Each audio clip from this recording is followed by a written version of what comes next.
Hello दोस्तों, मैं मीनाक्षी शुक्ला आप सभी का स्वागत करती हूँ अपने इस online platform one day exam study में। साथियों, आज हम आपके लिए फिर से एक नई टेस्ट सीरीज लाए हैं जो कि टॉप 30 क्वेश्चंस की टेस्ट सीरीज होने वाली है। साथियों, हमारा महत्व सिर्फ एक बात पे रहता है कि क्वेश्चन इजी नहीं होने चाहिए। कहने का मतलब है क्वेश्चन इजी नहीं होने चाहिए और ना ही कठिन होने चाहिए। बस जो हमारे प्रश्न होने चाहिए वो यथार्थ पर आधारित होने चाहिए। यानी जैसे जैसे प्रश्न हमारी आगामी परीक्षाओं में आते रहे हैं और आने की संभावना बन सकती है, ठीक ऐसे ही प्रश्नों की श्रृंखला हम आपके लिए लेके आए हैं। चलिए शुरू करते हैं हम अपने आज की टेस्ट सीरीज को। आज की टेस्ट सीरीज का पहला प्रश्न है, चरर मरर खुल गए अरर, रब इस पटों में से, रब इस पटों से में कौन सा अलंकार है? आपको बताना है इन पंक्तियों में कौन सा अलंकार होगा। ए अनुप्रास, बी श्लेष, सी यमक, डी उत्प्रेक्षा। उत्प्रेक्षा क्या कहता है? उत्प्रेक्षा में जनु जानो, मनु मानो, जनऊ मनऊ आदि शब्द आते हैं। यमक में एक शब्द एक से अधिक बार आएगा। कितने? एक से अधिक बार आएगा और उसका अर्थ भी कैसा होगा? अर्थ भी साथियों अलग अलग ही होगा। अर्थ कैसा होगा? अर्थ भी अलग अलग होगा। अगली बात करते हैं अनुप्रास अलंकार की। यहाँ पर क्या होता है? व्यंजन वर्णों की आवृत्ति। क्या कहता है? व्यंजन वर्णों की आवृत्ति। आवृत्ति मतलब जो व्यंजन वर्ण होते हैं वो एक से अधिक बार आते हैं। श्लेष शब्द एक बार आएगा। शब्द कितनी बार आएगा? एक बार आएगा। अर्थ अनेक निकलेंगे, अर्थ अलग अलग निकलेंगे। बात समझ में आ रही है? तो यहाँ पर हम क्या देख रहे हैं? चरर मरर। देखिए ये जो वर्ण है वो कैसे हैं? बार बार रिपीट हुए हैं। र र र र र र। ये देखिए यहाँ भी रा आया, यानी कि कौन सा अलंकार होगा? तो हम कह सकते हैं यहाँ पर अनुप्रास अलंकार होगा, क्योंकि यहाँ पर रा वर्ण की आवृत्ति एक से अधिक बार हुई है। तो साथियों हमारा ए ऑप्शन राइट हो जाएगा। अगला प्रश्न है, खर का पर्यायवाची शब्द। अब आपने सुना होगा खर किसको कहते हैं? कुछ लोग खरा कहते हैं। खरा किसे कहते हैं? खरा खरगोश का एक रूप होता है। खरगोश का एक रूप होता है जिसका रंग मटमैले कलर का होता है। किस कलर का होता है? मटमैले कलर का होता है, उसको खरा कहते हैं। लेकिन अगर हम बात करें खर की, तो साथियों खर किसे कहते हैं? गधा को कहा जाता है। खर किसे कहा जाता है? गधा को कहा जाएगा। तो राइट ऑप्शन हो जाएगा हमारा सी, गधा। अगला प्रश्न है, मौखिक का विलोम शब्द क्या होगा? देखिए आपने सुना होगा कि मौखिक, या तो आप मौखिक यानी अगर ओरली बोल रहे हो तो मौखिक हो जाएगा, लेकिन अगर उसी को आपने लिखना शुरू कर दिया तो उसको क्या हो जाएगा? लिखित कहा जाएगा। क्या कहा जाएगा? लिखित कहा जाएगा। तो मौखिक का विलोम साथियों क्या हो जाएगा? लिखित हो जाएगा। पठित मतलब पढ़ना, कथित मतलब कहना, अलिखित मतलब ना लिखना। अलिखित ना लिखना, तो मौखिक और अलिखित एक जैसे हो जाएंगे, जबकि मौखिक का उल्टा लिखित होगा। मौखिक का उल्टा लिखित हो जाएगा। अगला प्रश्न है, प्रश्न कह रहा है उपनिवेश से संबंध हो जिसका, यानी उपनिवेश से संबंध हो जिसका, जिसका उपनिवेश से संबंध हो उसको क्या कहेंगे? उपनिवेशिक कहेंगे, औपनिवेशिक कहेंगे, औपन्यासिक कहेंगे कि उपनिवेशवाद कहेंगे। साथियों उपनिवेश से संबंध जिसका होता है उसको औपनिवेशिक कहते हैं। क्या कहते हैं? औपनिवेशिक कहते हैं। तो उपनिवेशिक भी नहीं होगा, औपन्यासिक भी नहीं होगा, उपनिवेशवाद भी नहीं होगा। राइट ऑप्शन क्या हो जाएगा? बी हो जाएगा, औपनिवेशिक। क्या हो जाएगा? औपनिवेशिक हो जाएगा, अर्थात बी ऑप्शन हमारा बिल्कुल सही होगा। अगला प्रश्न, इस प्रश्न को हमने अभी कुछ दिन पहले मैराथन क्लास हुई थी, उसमें हमने छंद चैप्टर को पढ़ाया था और आपने देखा होगा कि हमने आपके लिए सरल से सरल भाषा का प्रयोग करते कम समय में पूरा छंद पढ़ाया था। साथियों, कहा गया है जिस छंद के पहले तथा तीसरे चरण में 13 यानी पहला और तीसरा चरण कैसा होगा? विषम होगा। तो विषम चरण में कितनी मात्राएं हैं? 13 विषम चरण में 13 मात्राएं। और दूसरे तथा चौथे चरण में, अब आप बताओ दूसरे और चौथे चरण को क्या कहा जाएगा? सम चरण कहा जाएगा। मात्राएं कितनी होंगी? 11 होंगी। साथियों, ये हमने आपको किसमें बताया था? दोहा में बताया था। किसमें? दोहा। देखिए, रोला में सममात्रिक चरण होता है और प्रत्येक चरण में 24 मात्राएं होती हैं। कुंडलिया में 6 चरण होते हैं। कितने चरण होते हैं साथियों? 6 चरण। पहले की 2 पंक्तियां दोहा की, पहली 2 पंक्तियां दोहा की और अंतिम 4 पंक्तियां रोला की। यानी कुंडलिया किससे मिलकर बनता है? दोहा और रोला से बनता है। चौपाई में 16 मात्राएं होती हैं और दोहा में मात्राओं का क्रम 13 और 11 रहता है। क्या रहता है? 13 और 11 रहता है। तो राइट ऑप्शन हो जाएगा हमारा डी, दोहा। अगला प्रश्न है हिंदी भाषा की कितनी विख्यात उपभाषाएं हैं? क्या बताना है? कितनी विख्यात उपभाषाएं हैं? ए 4, बी 10, सी 8 और डी 5। साथियों, अगर हम हिंदी भाषाओं की उपभाषाओं की बात करें, हिंदी भाषा हमारी 5 उपभाषाओं में डिवाइड है। कितनी उपभाषाओं में डिवाइड है? 5। कौन कौन सी? पहली साथियों पश्चिमी, दूसरी पूर्वी, तीसरी राजस्थानी, चौथी बिहारी और 5वीं हो जाती है साथियों पहाड़ी। तो जो हमारी हिंदी भाषा की कितनी विख्यात उपभाषाएं हैं, तो ऑप्शन क्या हो जाएगा? 5 है। कितनी है? 5 है। तो राइट विकल्प हो जाएगा हमारा 5। क्लियर? चलिए अगला प्रश्न देखते हैं। अगला प्रश्न है ब्रज भाषा का विकास किस अपभ्रंश से हुआ है? ब्रज भाषा का विकास किस अपभ्रंश से हुआ है? साथियों, पहली बात तो यह है कि जो हमारी ब्रज भाषा है वो क्या है? वो बोली है। ब्रज भाषा क्या है? बोली है। तो पहले ये पता करिए कि ब्रज भाषा हमारी बोली किसकी है? तो पश्चिमी हिंदी की है। किसकी है? पश्चिमी हिंदी की है।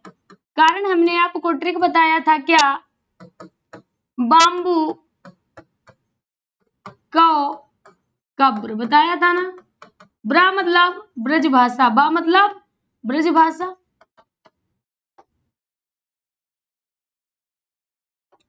का की बात करें तो साथियों क्या हो जाएगा? कन्नौजी हो जाएगा। कौ की बात करें तो कौरवी होगा। बू की बात करें तो बुंदेली होगा। और बा की बात करें तो साथियों क्या होगा? बांगरू होगा। बांगरू को ही हरियाणवी भी कहा जाता है। क्या बोलते हैं? हरियाणवी बोलते हैं। और कौरवी को हम खड़ी बोली बोलते हैं। क्लियर? क्या बोलते हैं? खड़ी बोली बोलते हैं। तो साथियों जो हमारा ये है, ये किससे है? पश्चिमी हिंदी से आया। और पश्चिमी हिंदी किस अपभ्रंश से आई है? सौरसेनी अपभ्रंश से आई है। किससे? सौरसेनी अपभ्रंश से आई है। मागधी से बिहारी हिंदी आई। मागधी से बिहारी हिंदी आई। अर्धमागधी से पूर्वी हिंदी आई। क्या आई? पूर्वी हिंदी आई। साथियों सौरसेनी से एक तो पश्चिमी हिंदी आई है और दूसरा राजस्थानी हिंदी आई है। कौन सी आई है? राजस्थानी हिंदी आई है। बात समझ में आ गई होगी। चलिए अगले प्रश्न पर चर्चा करते हैं। अगला प्रश्न है विद्यापति ने कीर्तिलता की रचना किस भाषा में की? विद्यापति ने कीर्तिलता की रचना किस भाषा में की? अब सबसे पहला प्रश्न आप बताइए, विद्यापति का उपनाम क्या है? तो विद्यापति को कहा जाता है मैथिल कोकिल। क्या कहा जाता है? मैथिल कोकिल। यानी मैथिल भाषा का कोयल कहा जाता है। क्या बोला जाता है? मैथिल भाषा का कोयल कहा जाता है। साथियों इनको मैथिल कोकिल क्यों कहा जाता है? पदावली की रचना, एक रचना है पदावली, जिसकी रचना उन्होंने किस भाषा में की है? मैथिल भाषा में की है। मैथिल भाषा में की यानी मैथिली भाषा में की, इसीलिए इनको मैथिल कोकिल कहा जाता है। तो राइट ऑप्शन क्या हो जाएगा? ए हो जाएगा Maithili. Right option A Maithili. अगला प्रश्न है बौद्ध गान ओ दोहा। बौद्ध गान ओ दोहा का संबंध किससे है? ए ऑप्शन नाथों से, बी ऑप्शन संतों से, सी ऑप्शन जैनों से, डी ऑप्शन सिद्धों से। साथियों, अगर इसका राइट आंसर पूछा जाए बौद्ध गान ओ दोहा, तो इसका संबंध आप बौद्ध दिख रहा होगा, लेकिन इसका आंसर बौद्ध तो ऑप्शन में है ही नहीं। बौद्ध ऑप्शन में नहीं है। क्या होगा इसका राइट आंसर? सिद्ध हो जाएगा। क्या हो जाएगा? सिद्ध हो जाएगा। कारण क्या है ये भी समझ लीजिए। देखिए, जो हमारी बौद्ध धर्म है उसकी दो शाखाएं थी, एक तो हीनयान थी और दूसरी महायान थी। हीनयान में लोगों ने अपने में परिवर्तन कर लिया, हीनयान के कहलाए। जिन्होंने अपने आप में कोई परिवर्तन नहीं किया, महायान शाखा के लोग कहलाए। अब महायान शाखा के लोग ने अपने आप को विशिष्ट बनाने के लिए अपने नाम के आगे क्या जोड़ लिया? पा जोड़ लिया। नाम के आगे क्या जोड़ लिया? पा जोड़ लिया और क्या बन गए? सिद्ध बन गए। बात समझ में आ गई? तो सिद्धों से संबंध किसका है? बौद्ध गान ओ दोहा का संबंध किससे है साथियों? सिद्धों से है। बात समझ में आ गई? अगला है चरित काव्य, जिनको हम जैन काव्य भी कहा जाता है, यानी जो जैन में जो काव्य लिखे गए हैं, चरित काव्य लिखे गए हैं, किस छंद में अधिक लिखे गए हैं? दोहा, चौपाई, छप्पय, कुंडलिया या पद्दरिया? जल्दी से बताएं, जल्दी से बताएं। जो जैन काव्य लिखा गया है, जैन साहित्य में जो चरित काव्य लिखे गए हैं, वो किस छंद में लिखे गए हैं? दोहा, चौपाई, छप्पय, कुंडलिया या पद्दरिया? दोस्तों, राइट ऑप्शन हो जाएगा हमारा ए, दोहा और चौपाई। राइट ऑप्शन दोहा और चौपाई। अगला प्रश्न है शांत रस का स्थायी भाव। साथियों, रस की बात करें तो रस कितने हैं? रसों की संख्या 9 है। स्थायी भाव भी कितने हैं? जब रस 9 तो स्थायी भाव 9 है। रस के जनक भरत मुनि, रस के जनक भरत मुनि। रस का वर्णन नाट्य शास्त्र, रस का वर्णन नाट्य शास्त्र। शांत रस को किसने जोड़ा? अभिनव गुप्त ने जोड़ा। किसने जोड़ा? अभिनव गुप्त ने जोड़ा। शांत रस को नवा रस कहा जाता है। शांत रस को नवा रस कहा जाता है। अब पूछा गया है शांत रस किसको कहते हैं? शांत रस का स्थायी भाव क्या होगा? साथियों, जुगुप्सा। जुगुप्सा की बात करें तो जुगुप्सा किसका होता है? जुगुप्सा, देखिए एक एक पॉइंट को हम इसमें आपको बताते हैं। कारण है कि कहीं से भी प्रश्न बन सकता है। जुगुप्सा साथियों किसका है? बीभत्स रस का है। इसको जुगुप्सा और घृणा दोनों के नाम से जाना जाता है। शोक करुण रस का स्थायी भाव है। निर्वेद शांत रस का स्थायी भाव है। और क्रोध की अगर बात करें तो क्रोध किसका है? रौद्र रस का स्थायी भाव है। तो पूछा क्या गया है? शांत रस का स्थायी भाव। ऑप्शन हो जाएगा डी, निर्वेद। चलिए अगला प्रश्न देखते हैं। अगला प्रश्न है समास का शाब्दिक अर्थ। बहुत ध्यान से पढ़ना है साथियों। हमने जब समास पढ़ाया तो बताया था समास क्या करता है? दो पद है, अब उन पदों का हमने समास कर दिया, यानी समास क्या? मिला दिया। जब मिलाया तो उसमें कुछ ना कुछ परिवर्तन हुआ होगा और उसी परिवर्तन से क्या होता है? संक्षिप्तीकरण हो जाता है। कैसे? जैसे यहाँ लिखा है राजा का कुमार, हमने क्या किया? इसको जोड़ दिया और जोड़ के हमने क्या बना दिया? राजकुमार बना दिया। तो साथियों यहाँ पर क्या था? बड़ा था, इसको हमने ऐसे क्या कर दिया? छोटा कर दिया। तो समास का शाब्दिक अर्थ क्या होगा? संक्षेप, विग्रह, विस्तार या विच्छेद। तो राइट ऑप्शन हो जाएगा हमारा ए, संक्षेप। राइट ऑप्शन हो जाएगा ए, संक्षेप। चलिए अगला प्रश्न देखते हैं। अगला प्रश्न है निम्नलिखित में कौन सा पद अव्ययी भाव समास है? निम्न में से कौन सा पद अव्ययी भाव समास है? तो बात जब अव्ययी भाव की समास की हो तो हमेशा याद रखना पहला पद या तो अव्यय होगा पहला पद या तो अव्यय होगा या उपसर्ग होगा। पहला पद या तो अव्यय होगा या उपसर्ग होगा। तो आप बताओ, ग्रहागत, इसमें तो है ग्रह को गया हुआ, ग्रहागत सॉरी ग्रह को आया हुआ, ग्रह धन आगत, इसमें तत्पुरुष हो जाएगा, विभक्ति का लोप होगा। आचार कुशल, आचार में कुशल यानी व्यवहार में कुशल, साथियों इसमें भी तत्पुरुष हो जाएगा। कुमारी में नहीं होगा, कुमारी में कोई समास नहीं होगा। बात करें प्रतिदिन, प्रति और दिन, जो प्रति है वो क्या है, वो हमारा क्या हो जाएगा, वो हमारा क्या हो जाएगा, उपसर्ग हो जाएगा। क्या होगा, उपसर्ग भी होता है और प्रति अव्यय भी होता है, ध्यान रखना। प्रति उपसर्ग भी होता है और प्रति अव्यय भी होता है, लेकिन यहाँ पर हम इसे क्या दिखाएंगे, उपसर्ग दिखाएंगे। तो साथियों हमारा राइट आंसर क्या हो जाएगा, ऑप्शन सी राइट होगा। प्रतिदिन में अव्यय भाव समास होगा, प्रतिदिन में अव्यय भाव समास होगा, अर्थात हमारा सी ऑप्शन राइट हो जाएगा, सी ऑप्शन राइट हो जाएगा। चलिए आगे की तरफ बढ़ते हैं। अगला प्रश्न है अभ्युदय शब्द में कौन सी संधि है।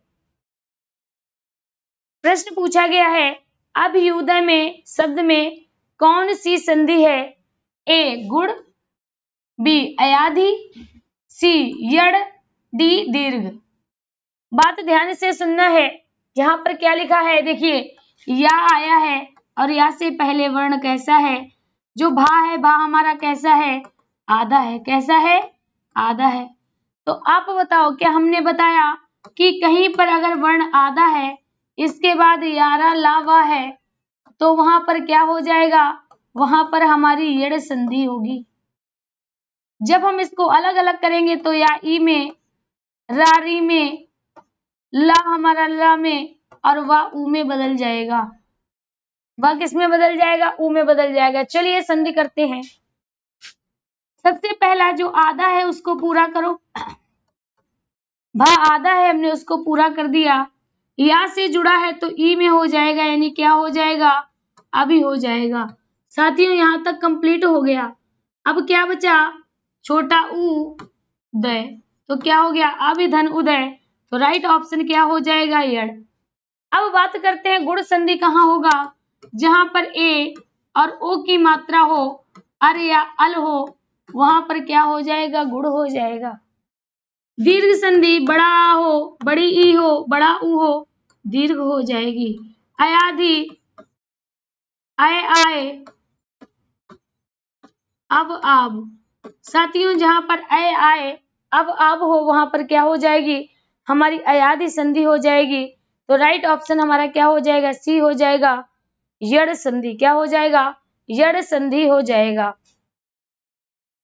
क्या हो जाएगा, यड़ संधि हो जाएगा। बात समझ में आ गई। चलिए आगे की तरफ चलते हैं, अगला प्रश्न देखते हैं। अगला प्रश्न है स्वर संधि के कितने भेद होते हैं। तो स्वर संधि की बात करें, स्वर संधि के कितने भेद होते हैं। Option A 3, 4, 5, 7। अगर प्रश्न होता स्वर के कितने भेद हैं तो 3 होता है। स्वर के कितने भेद, 3, ह्रस्व, दीर्घ और फ्लुत। लेकिन पूछा किसके बारे में गया है, संधि के बारे में। तो स्वर संधि के कितने भेद होंगे साथियों, 5 भेद हो जाएंगे। कितने, 5। कौन कौन से, सबसे पहला दीर्घ संधि, दूसरा गुण संधि, तीसरा वृद्धि संधि, चौथा यड़ संधि, पांचवा अयाधि संधि। तो साथियों राइट ऑप्शन हमारा सी हो जाएगा, 5, ऑप्शन सी 5। चलिए ठीक है, यहां तक बात समझ में आ गई। अगला देखते हैं। अगला प्रश्न है निम्नलिखित में से किसे हिंदी की मानक वर्णमाला में स्थान नहीं दिया गया है। तो साथियों श्रा भी है, इंग्या भी है और क्रा भी है। का में री की मात्रा जोड़ने से क्रा बनता है। लेकिन जो ऑप्शन आप ए देख रहे हो ना, ये वाला ऑप्शन, तो जब देखिए संस्कृत की वर्णमाला कौन सी है, ऐ उड़ री लक। तो जब संस्कृत से हिंदी में आई, जब संस्कृत से वर्णमाला हिंदी की बनी, तो ये वर्ण हमारा खत्म कर दिया गया। क्लियर। तो कौन सा नहीं है साथियों, ए हो जाएगा, ला नहीं है। ला हमारा संस्कृत का है, हिंदी की मानक वर्णमाला में ला को स्थान नहीं दिया गया है। चलिए अगला देखते हैं। अगला प्रश्न है, निम्नलिखित शब्दों में किस शब्द के द्वित्व व्यंजन है? द्वित्व की बात करें, द्वित्व किसको कहते हैं? दो, एक से। देखिए हमेशा याद रखना क्या लिखा है, द्वित्व। द्वि कहते हैं दो को, द्वि किसे कहते हैं? दो को। तो दो एक से वर्ण, दो एक से वर्ण, एक स्वर रहित, एक कैसा होगा? स्वर रहित होगा, और दूसरा कैसा होगा? स्वर सहित होगा। दूसरा कैसा होगा? स्वर सहित होगा। अब आप बताइए, दो एक से वर्णों का प्रयोग कहाँ हुआ है जिसमें एक स्वर रहित और दूसरा स्वर सहित हो? तो पहला है पुनः, दूसरा है इलाहाबाद, तीसरा है दिल्ली, और चौथा है उत्साह। तो राइट ऑप्शन हो जाएगा हमारा C, Delhi. Right option C, Delhi. चलिए देखते हैं अगला प्रश्न, देखते हैं। अगला प्रश्न है, शुद्ध वर्तनी का चयन करिए, यानी आपको शुद्ध वर्तनी का चयन करना है। ऑप्शन ए प्रतिष्ठा, प्रतिष्ठा। ऑप्शन बी प्रतिष्ठा, सी प्रतिष्ठा, डी प्रतिष्ठा। तो साथियों यहाँ पे क्या होगा? बी ऑप्शन राइट होगा, प्रतिष्ठा होता है। क्या होता है? प्रतिष्ठा हो जाएगा। तो राइट ऑप्शन हमारा बी राइट होगा। चलिए अगला देखते हैं। अगला है, शुद्ध वर्तनी का चयन करिए। ऑप्शन आप देख रहे होंगे, मृत्युंजय, मृत्युंजय, मृत्युंजय। यह ऑप्शन है मृत्युंजय। तो साथियों आपको कौन सा मृत्युंजय सही लग रहा है? आपको कोई भी सही लग सकता है, लेकिन वर्तनी की दृष्टि से सही कौन सा है हमारा? मृत्यु ऐसे लिखा जाता है ना, मृत्यु ऐसे लिखा जाएगा, और वहां पर ऊपर क्या हो जाएगा? अंक की बिंदी हो जाएगी। तो मृत्युंजय राइट ऑप्शन आपका ए चला जाएगा। राइट ऑप्शन ए चला जाएगा। 19 का ए राइट होगा। क्लियर? चलिए अगला देखते हैं। अगला प्रश्न है, राम क्रिकेट खेलता है, राम क्रिकेट खेलता है पर इच्छा नहीं।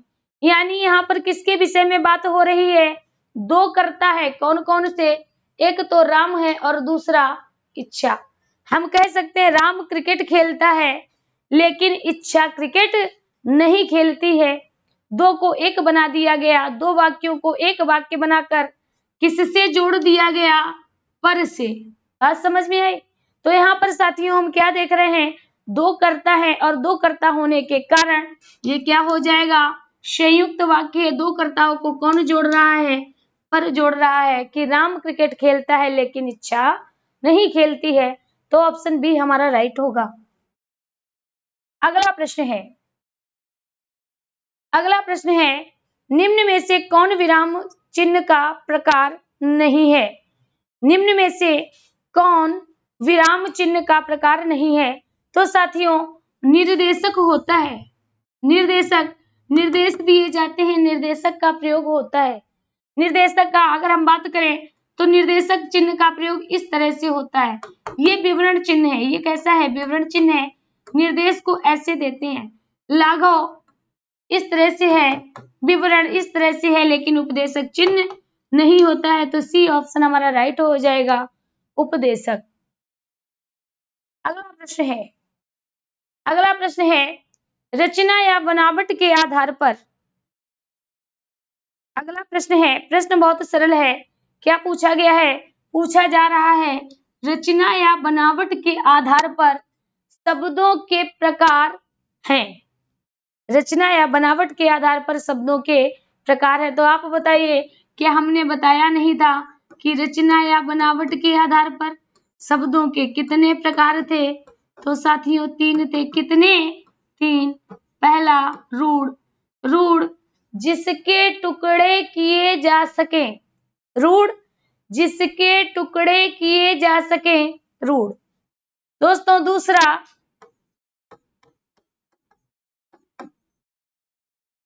सबसे पहले रूढ़ को देख लेते। सॉरी हमें लगता है अभी हमने बताया जिसके टुकड़े किए जा सके, शायद ये बोला होगा। सॉरी भाई, माय मिस्टेक। रूढ़ जिसके टुकड़े ना किए जा सके, रूढ़ जिसके टुकड़े ना किए जा सके, रूढ़। यौगिक, योग से बना, यानी दो शब्दों से बना एक शब्द यौगिक, दो शब्दों के योग से बना एक शब्द यौगिक। अब आ जाइए, तीसरा होता है योगारूढ़, यानी दो शब्दों के योग से बना, किससे? दो शब्दों के योग से बना, लेकिन जब योग कर दिया तो कैसा हो गया? रूढ़ हो गया, यानी तब हम इसके टुकड़े नहीं कर सकते हैं क्योंकि रूढ़ बन गया। तीसरा पद निकलकर सामने आ गया। कौन आ गया? तीसरा पद निकलकर सामने आ गया। तो साथियों, रचना या बनावट के आधार पर रूढ़ भी होता है, यौगिक भी होता है, योगारूढ़ भी होता है। तो ऑप्शन डी हमारा राइट हो जाएगा। 1 2 3 तीनों होंगे, तीनों हमारे होंगे, तो ऑप्शन डी हमारा राइट हो जाएगा। चलिए अगला प्रश्न देखते हैं। अगला प्रश्न है, बहुब्रीहि समास के सभी उदाहरण हैं, यानी जो भी हमारे बहुब्रीहि समास के उदाहरण होते हैं वो क्या कहलाते हैं? ए संकर, बी यौगिक, सी योगारूढ़, डी पर्यायवाची। डी पर्यायवाची, ध्यान से सुनना है साथियों। अगर संकर की बात करें तो संकर क्या होता है? दो स्रोतों से आया शब्द, दो स्रोतों से आया शब्द या दो स्रोतों से बना शब्द हमारा संकर होता है। संकर शब्द किसे कहेंगे? जो दो स्रोतों से शब्द एक नया बनेगा वो हमारा संकर कहलाएगा। यौगिक, दो समान स्रोतों से, यहां पर हम क्या कहेंगे? कोई भी दो शब्द ले लो, उनके योग से जो शब्द बनेगा वो क्या होगा? यौगिक होगा। क्या होगा? यौगिक होगा।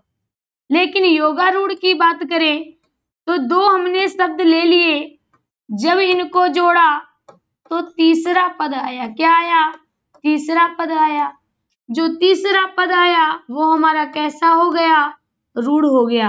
यानी योग होने के बाद जो हमारा तीसरा पद आया वो रूढ़ हो गया, इसीलिए इसको क्या कहते हैं? योग रूढ़ कहते हैं। क्या कहते हैं? योग रूढ़ कहते हैं। और योग रूढ़ के सभी उदाहरण किसके हो जाते हैं साथियों? बहुब्रीहि समास के हो जाते हैं। तो हमारा ऑप्शन सी राइट होगा कि बहुब्रीहि समास के सभी उदाहरण योगारूढ़ होते हैं। बहुब्रीहि समास के सभी उदाहरण योगारूढ़ कहलाते हैं। क्लियर? बात समझ में आ रही है? बहुब्रीहि समास के सभी उदाहरण योगारूढ़ कहलाते हैं। चलिए आगे की तरफ बढ़ते हैं, अगला प्रश्न देखते हैं। भाई समझ में तो आ रहा होगा, कोशिश तो हमारी हमेशा यही रहती है कि आपको विधिवत बताया जाए। हमारे कुछ साथी बहुत जल्दी में रहते हैं, कहते हैं जल्दी मैम आप बहुत धीरे धीरे पढ़ाती हैं। तो भाई हम धीरे धीरे नहीं पढ़ाते हैं, हम अपनी स्पीड में ही पढ़ाते हैं। जो हम चीज आपको समझा चुके हैं उसको थोड़ा स्पीड में लेके चलते हैं, लेकिन इतनी स्पीड भी नहीं है क्योंकि अगर कोई नया जुड़ा है तो उसको समझ में भी आना चाहिए, उसको समझ में भी आना चाहिए। चलिए अगला देखते हैं क्या लिखा है। अगला प्रश्न है, जिन शब्दों पर लिंग का, वचन का, कारक का कोई प्रभाव नहीं पड़ता। साथियों, जिन पर लिंग का प्रभाव नहीं पड़े, जिन पर वचन का प्रभाव नहीं पड़े, जिन पर कारक का कोई प्रभाव नहीं पड़े, तो आप उनको क्या कहोगे? अगर विकारी कहेंगे तो बदल जाएंगे, अगर विकारी कहेंगे तो बदल जाएंगे। अगर साथियों अविकारी कहेंगे, आ का अर्थ होता है नहीं और विकारी का बदले, तो साथियों जो नहीं बदले वो अविकारी, जो नहीं बदले वो अविकारी। शंकर किसको कहेंगे? दो स्रोतों से बना शब्द। किसको? दो स्रोतों से बना शब्द शंकर होगा। रूढ़, रूढ़ किसको? इतना छोटा हो कि जिसके टुकड़े ना हो। अब टुकड़ों की बात करें तो आप टुकड़े कर भी सकते हो, लेकिन अगर आपने टुकड़े कर दिए तो अपना अर्थ खो बैठेंगे। इसीलिए कहा जाता है जिसके सार्थक टुकड़े ना हो सके वो क्या होता है? वो हमारा रूढ़ होता है। क्या होता है? रूढ़ होता है। बात समझ में आ रही? तो साथियों यहाँ पर कहा गया जिन शब्दों पर लिंग वचन व कारक का कोई प्रभाव नहीं पड़े वो हमारे क्या होते हैं, बदले नहीं। चाहे कोई भी जाति, चाहे कोई भी लिंग हो, चाहे कोई भी वचन हो, चाहे कोई भी कारक हो, ये अपने आप को नहीं बदलेंगे, इनमें कोई परिवर्तन नहीं आएगा। और ऐसे शब्द हमारे क्या कहलाएंगे, अविकारी कहलाएंगे। क्या कहलाएंगे, अविकारी कहलाएंगे। तो साथियों बी हमारा ऑप्शन सही हो जाएगा, अविकारी। बी विकल्प राइट हो जाएगा, अविकारी। अगला प्रश्न है, अगला प्रश्न है निम्न में से तत्सम शब्द को छांटिए। क्या कहा जाता है, निम्न में से तत्सम शब्द को छांट कर लिखिए।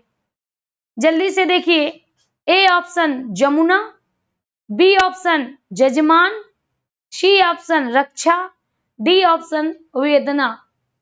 डी ऑप्शन वेदना।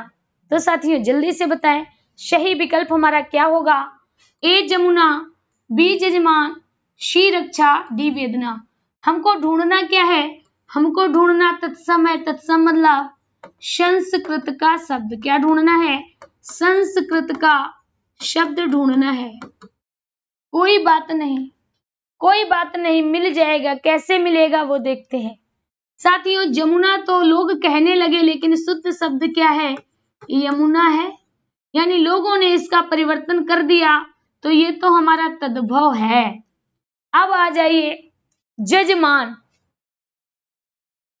क्या लिखा है, जजमान लिखा है। साथियों जजमान तो लोगों ने बना दिया, शुद्ध शब्द था हमारा यजमान। क्या था, यजमान हमारा शुद्ध शब्द था, और यजमान को क्या बना दिया गया, जजमान बना दिया गया। क्या बना दिया गया, जजमान बना दिया गया। आगे देखिए क्या लिखा है, रक्षा। इस रक्षा को ऐसे भी लिख सकते हैं, इस तरह से भी लिखा जा सकता है, या इस तरह को। रक्षा का तद्भव होता है राखी। रक्षा का तद्भव राखी होता है, क्योंकि रक्षा कैसा शब्द है साथियों, तत्सम है। कैसा है, तत्सम है। तो सी ऑप्शन हो जाएगा रक्षा। अगर बात करें वेदना, बात करें वेदना, तो वेदना का दिख रहा होगा, वेदना का क्या बना हुआ है साथियों, वेदना में वा आया है, जबकि शुद्ध रूप क्या होगा, शुद्ध रूप होगा हमारा ये वाला वेदना। बात समझ में आ रही है। तो साथियों राइट ऑप्शन हो जाएगा सी रक्षा। अगला प्रश्न है, अगला प्रश्न है जो धातु या शब्द के अंत में जोड़ा जाए। जो धातु या शब्द के, साथियों यहां पर चाहे धातु हो, धातु जो होगी वो होगा तो कोई शब्द ही। क्लियर, ये क्या होगा, ये शब्द ही होगा। अरे भाई यहां पर धातु है, धातु हमारा क्या है, शब्द है। अब ये शब्द क्या कहा गया कि शब्द के अंत में जोड़ा है। जो धातु या शब्द के अंत में जोड़ा जाए, तो साथियों जो अंत में जोड़े जाते हैं वो क्या कहलाते हैं, वो हमारे प्रत्यय कहलाते हैं। जो अंत में जोड़ा जाता है वो क्या कहलाता है, प्रत्यय कहलाता है। समास की बात करें तो हम आपको बताते हैं समास कैसे बनेगा, शब्द में शब्द जोड़ने से समास बनेगा। आगे देखते हैं भाई, शब्द के आगे अगर हम उपसर्ग कुछ जोड़ देते हैं, जो शब्दांश जोड़ते हैं, ये शब्दांश क्या कहलाता है, उपसर्ग कहलाता है। साथियों प्रत्यय की बात करें तो जो शब्द के पीछे जोड़े जाएं वो प्रत्यय होते हैं। अव्यय की बात करें तो अव्यय हमेशा आगे जुड़ते हैं, अव्यय आगे जुड़ते हैं, लेकिन जब जुड़ जाते हैं तो वो अव्यय ना होकर उपसर्ग बन जाते हैं। अव्यय जब आगे जुड़ते हैं तो अव्यय खत्म होकर उपसर्ग बन जाते हैं। चलिए तो राइट ऑप्शन हमारा क्या होगा, सी विकल्प राइट हो जाएगा, उपसर्ग। अगला प्रश्न है, अगला प्रश्न है लेखक शब्द के अंत में कौन सा प्रत्यय लगा हुआ है। अब प्रत्यय को ढूंढना है, तो प्रत्यय हमेशा कहाँ लगते हैं, जल्दी से बताएं। प्रत्यय हमेशा कहाँ लगते हैं, शब्द के पीछे हमेशा आता है प्रत्यय। क्या आता है, शब्द के पीछे आता है। तो साथियों लिखा क्या है, लेखक। क्या लिखा है, लेखक। तो अगर हम बात करें इसमें कौन सा प्रत्यय होगा, ये हमें इससे ढूंढना है। तो अगर हम का निकाल लेंगे, अगर हम क्या का निकालेंगे तो लेख होगा। क्या होगा? लेख होगा। इक और आक तो आएंगे नहीं, लेकिन इसमें लेख में अगर पूछा जाए लेखक, क्या निकल रहा है? अक निकल रहा है, लेखक। तो साथियों कौन सा ऑप्शन राइट होगा? डी ऑप्शन राइट हो जाएगा, लेखक। क्या हो जाएगा? डी ऑप्शन हमारा सही हो जाएगा, लेखक। लेखक में कौन सा प्रत्यय होगा? तो साथियों अक प्रत्यय हो जाएगा। क्या होगा? अक प्रत्यय होगा। अगला प्रश्न, अगला प्रश्न है वस्तु, स्थान, भाव या विचार के द्योतक शब्द को क्या कहते हैं? किसी व्यक्ति के स्थान, किसी वस्तु के स्थान, किसी भाव का नाम या कोई विचार हो, उनको बताने वाले शब्द क्या कहलाते हैं? संज्ञा, सर्वनाम, विशेषण या विशेष। तो साथियों संज्ञा को क्या बोलते हैं? नाम कहते हैं। संज्ञा को नाम कहते हैं। किसका नाम? व्यक्ति का नाम। किसका नाम? वस्तु का नाम। किसका नाम? स्थान का नाम। किसका नाम? भाव का नाम। किसका नाम? पदार्थ का नाम। किसका नाम? समूह का नाम। ये सभी क्या होती हैं? संज्ञा होती हैं। तो राइट ऑप्शन तो हमारा ए हो जाएगा, संज्ञा। अब आ जाइए सर्वनाम। सर्वनाम, नाम किसको? संज्ञा, और सर्व मतलब सभी। तो सर्वनाम किसको कहते हैं? संज्ञा के स्थान पर जो शब्द संज्ञा के स्थान पर बोले जाते हैं वो सर्वनाम कहलाते हैं। विशेषण, विशेषता बताने वाले, विशेषण विशेषता बताने वाले शब्द विशेषण होते हैं। अब विशेषता बताएंगे किसकी? तो साथियों विशेषता बताएंगे संज्ञा या सर्वनाम की। किसकी विशेषता? संज्ञा या सर्वनाम की विशेषता बताने वाले शब्द क्या होते हैं? विशेषण कहलाते हैं। क्या कहलाते हैं? विशेषण कहलाते हैं। अगला है विशेष, जिसके अंदर विशेषता होगी, विशेषता के कारण, जिसके अंदर विशेषता होगी, विशेषता जिसके अंदर होगी वो क्या बन जाएगा? विशेष्य बन जाएगा। क्लियर? जिसके अंदर विशेषता होगी वो विशेष्य बन जाएगा, यानी जिसकी विशेषता बताई जाए वो विशेष, जिसकी विशेषता बताई जाए वो विशेष। बात समझ में आ गई? चलिए अगला प्रश्न देखते हैं।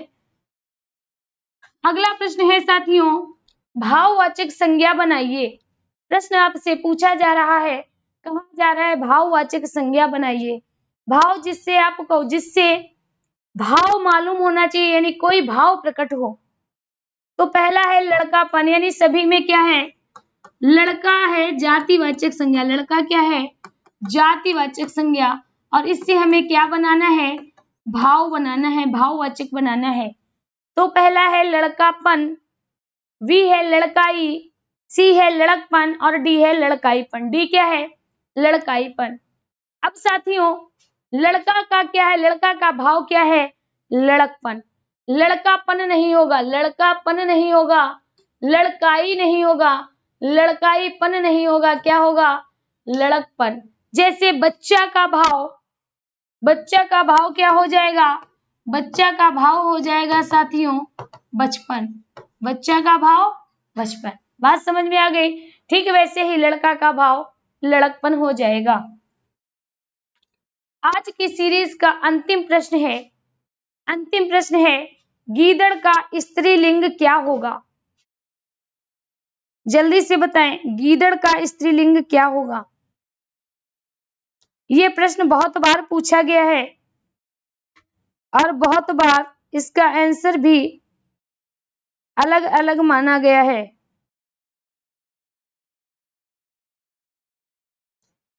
प्रश्न है गीदड़ का स्त्रीलिंग क्या होगा? ए ऑप्शन गीदड़िन, बी ऑप्शन गीदड़नी, सी ऑप्शन गीदड़ी या डी ऑप्शन गिदड़िया। तो साथियों हम गीदड़नी भी, हमारी बात करें तो हम गीदड़नी भी बोल सकते हैं, गीदड़िन भी बोल सकते हैं, गिदड़िया भी बोल सकते हैं। बोलने का तो हम कुछ भी बोल सकते हैं, लेकिन अगर बात करें हमारे कि हमारा आयोग कौन सा आंसर सही मानेगा, तो हमारा आयोग जो राइट आंसर मानेगा वो किसको मानेगा? गीदड़ी को मानेगा। किसको मानेगा? गीदड़ी को मानेगा। तो गीदड़ का स्त्रीलिंग शब्द क्या होगा? गीदड़ी होगा। गीदड़ का स्त्रीलिंग क्या होगा साथियों? गीदड़ी हो जाएगा। तो ये थे हमारे आज की टेस्ट सीरीज के सुपर 30 क्वेश्चंस। क्या थे? सुपर 30 क्वेश्चंस थे।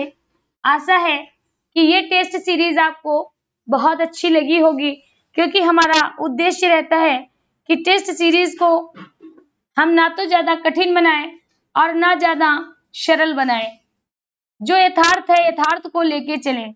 अब अगली बात है साथियों, अगर आपकी मैथ कमजोर है और आप मैथ को लेकर आपको बहुत ज्यादा ट्रबल आप महसूस करते हो, यानी बहुत ज्यादा दिक्कतें आ रही हैं, तो साथियों इसके लिए एक बेसिक बैच हमारी टीम द्वारा शुरू किया गया है, जिसको अमित सर पढ़ा रहे हैं। साथियों ये मैथ का कंप्लीट बैच होगा UP TET and super TET के लिए। फीस आपकी बिल्कुल 0 है। 0 का मतलब बहुत कम रखी गई है, लेकिन इतनी है कि आप आसानी से इसको परचेस कर सके। इसमें आपका यूपी टेट और सुपर टेट दोनों कवर करा दिए जाएंगे। अगर आप इच्छुक हैं तो आप सबसे पहले धुरीना ऐप्स को डाउनलोड करें, रजिस्टर कर लें। रजिस्टर करने के बाद आपको मैथ के सर की 0 to हीरो बैच सर्च कर लीजिए। यूपी टेट और सुपर टेट आपको इस तरह से दिखेगा।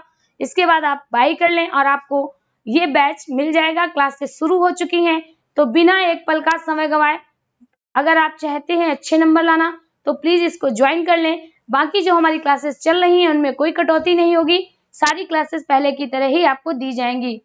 इसी के साथ साथ इस क्लास को हम खत्म करते हैं। कमेंट करना बिल्कुल मत भूलिएगा। धन्यवाद।